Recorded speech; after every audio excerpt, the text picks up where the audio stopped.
Doctor Yunus সাহেবকে বলবো, আপনি আন্দোলন করেন নাই, আপনি সংগ্রাম করেন নাই, আপনার রক্ত দেন নাই, আপনার জীবন যায় নাই, আপনার পরিবারের কেউ শহীদ হয় নাই।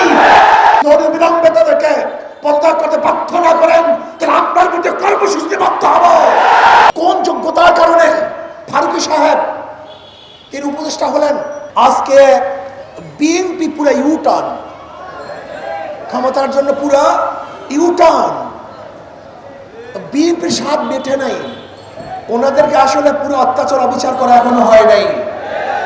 আওয়ামী লীগ সরকার যেই পরিমাণ নির্যাতন করছে তাতে ওনাদের স্বাদ মিঠে নাই। ওনারা আবারও আওয়ামী লীগকে ক্ষমতা আনার জন্য পথ উন্মোচন করছেন। কারণটা কি? চোরে চোরে হালি, এক চোরে বিয়া করে আর এক চোরে হালি। এই 53 বছরে এরা সিন্ডিকেট করে বাংলাদেশকে লুটপাটের এক মহাসড়কে পরিণত করেছে। এরাই চাঁদাবাজি করেছে, এরাই দখলদারি করেছে, এরাই জুলুম করেছে, এরা অত্যাচার করেছে, এরাই খুন করেছে, এরাই ধর্ষণ করেছে। 5ই আগস্টের পরে ভেবেছিলাম এবার বৈষম্য থাকবে না, এবার মানুষ মুক্তি পাবে, মানুষ শান্তি পাবে, মানুষের অধিকার প্রতিষ্ঠিত হবে। কিন্তু কি দেখলাম? 5ই আগস্টের পরেও আবারও বিচারবিহীন হত্যা, আবারও কি দেখলাম? চাঁদাবাজি, আবারও কি দেখলাম? খুন, জুলুম, অত্যাচার, দখলদারি, আবার মিথ্যা মামলা সয়লাভ, আবারও সন্ত্রাস, আবারও গুন্ডামি, আবারও বদমাশি, আবারও অত্যাচার, আবারও অবিচার। তার মানে আমাদের আন্দোলন এখনো শেষ হয় নাই, আমাদের সংগ্রাম এখনো শেষ হয় নাই, এখনো বৈষম্য দূর করতে পারি নাই।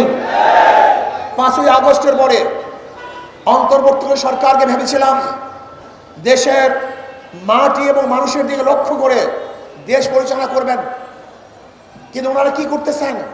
কোথার থেকে সেই ফারুকী নামীয় কোথার থেকে এদেরকে নিয়ে আসছে, উপদেষ্টা করেছেন।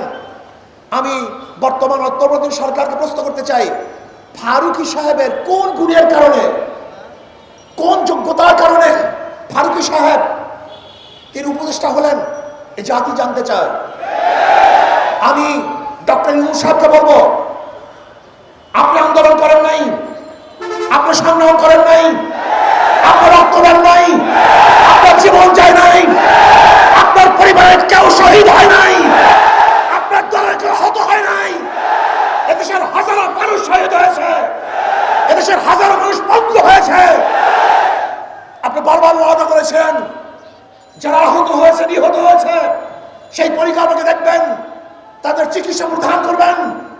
কিন্তু আপনি ক্ষমতা বসার পরে আজও তাদের চিকিৎসা ব্যবস্থা করেন নাই, শহীদ পরিবারের ন্যায্য অধিকার প্রতিষ্ঠিত করেন নাই। আপনি কোথা থেকে ক্ষমতার মসনদে বসে ফারুকী সহ যেই সমস্ত বিতর্কিত উপদেষ্টা আছে, যদি অবিলম্বে তাদেরকে পদত্যাগ করতে বাধ্য না করেন, তাহলে আপনার বিরুদ্ধে কর্মসূচি বাধ্য হব।